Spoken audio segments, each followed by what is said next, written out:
இரவு சென்று போயிற்று, பகல் சமீபமாயிற்று. ஆகையால் அந்தகாரத்தின் கிரியைகளை நாம் தள்ளிவிட்டு ஒளியின் ஆயுதங்களை தரித்து கொள்ள கடவோம் என்று எழுதப்பட்டிருக்கிற வேத வாக்கியத்திற்காக எங்கள் தேவாதி தேவனுக்கு கோடான கோடி ஸ்தோத்திரங்கள் உண்டாகட்டும்.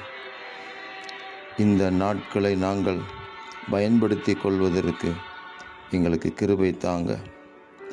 நித்திரையை விட்டு எழுந்திருக்கத்தக்க வேலையாயிற்றென்று நாம் காலத்தை அறிந்தவர்களாய் இப்படி நடக்க வேண்டும் என்று சொல்லப்பட்டிருக்கிற வார்த்தையின்படி காலத்தை அறிந்து கொண்டு அந்த காலத்திற்கு ஏற்றாற்போல் நாங்கள் இந்த உலகத்தில் கிறிஸ்தவ ஜீவியத்தை ஜீவிக்க எங்களுக்கு கிருபை தாருங்க. நாட்கள் பொல்லாதவைகளானதால் காலத்தை பிரயோஜனப்படுத்தி கொள்ள கர்த்தருடைய சித்தம் என்னதென்று உணர்ந்து கொண்டு அதை நிறைவேற்றி முடிக்க கிருபை தாருங்க. தேவரீர் அப்படி வழிநடத்தி எங்களை ஆசீர்வதிப்பதற்காக ஸ்தோத்திரம். இரட்சகர் இயேசு கிறிஸ்துவின் நாமத்தில் ஜெபிக்கிறோம் பிதாவே. ஆமேன், ஆமேன், ஆமேன்.